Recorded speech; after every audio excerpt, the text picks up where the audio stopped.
ரெண்டாவது வசனம் பாருங்க, அது ரெண்டாவது ஸ்டேட்மெண்ட் பாருங்க. என்றென்றும் உயிருடன் இருப்பவன். இதுக்கு யார் கிளைம் வைக்க முடியும்? இப்ப பல பேர் பல சிலைகள் எல்லாம் வழிபடுறான். அந்த அந்த அந்த இறைவன் எங்க இருக்கான், உயிரோட இருக்கானா, எங்க இருக்கான், எது இருக்கான்னு எதுக்காவது ப்ரூஃப் இருக்கா? நம்மளா ஒரு சிலையை செஞ்சு வணங்குறோம், சரி, அதுக்கு ப்ரூஃப் இருக்கா? இல்ல. ஏன்னா அந்த ஒரு முகத்தையோ அந்த சிலையவோ ஏதோ ஒரு பின்னாடி நோக்கி போனோம்னா ஏதோ ஒரு 100, 200, 300 இல்ல ஒரு 1000 வருஷத்துக்கு முன்னாடி அவங்களா உருவாக்குனதா தான் இருக்கும். அப்ப அதுக்கு முன்னாடி அந்த அந்த இறைவன் எங்க இருந்தாங்க?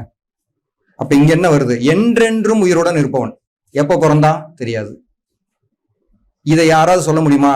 நான் என்றென்றும் உயிருடன் இருப்பேன், பிறப்பையும் என்னால கிளைம் வைக்க முடியாது, இறப்பையும் என்னால சொல்ல முடியாது. அப்ப இங்க பாருங்க, அவன் அனைத்தையும் தாங்கி நிறுத்துபவன், அதாவது நிலைத்து நிற்பவன். அப்படின்னா என்னன்னா, அவன் யாரையும் சாராதவன். அவனைதான் எல்லாரும் சார்ந்திருக்காங்க. இப்ப இங்க நான் உலகத்தோட பெரிய அதிபதினு சொன்னா கூட நான் யாரையா சார்ந்துதான் வாழணும். நான் சொல்லிக்கலாம், ஒருவேளை சாப்பிடணும்னா எனக்கு யாராவது சாப்பாடு கொடுத்தா தான் சாப்பிட முடியும். அந்த அளவுக்கு தான் மனுஷனுடைய நிலைமை.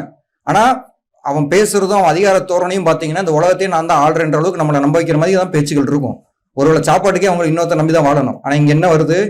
அவன் அனைத்தையும் தாங்கி நிற்பவன், அவன் யாரையும் சாராதவன். இது யாராவது நம்ம போய் கிளைம் வைக்க முடியுமா? வைக்க முடியாது.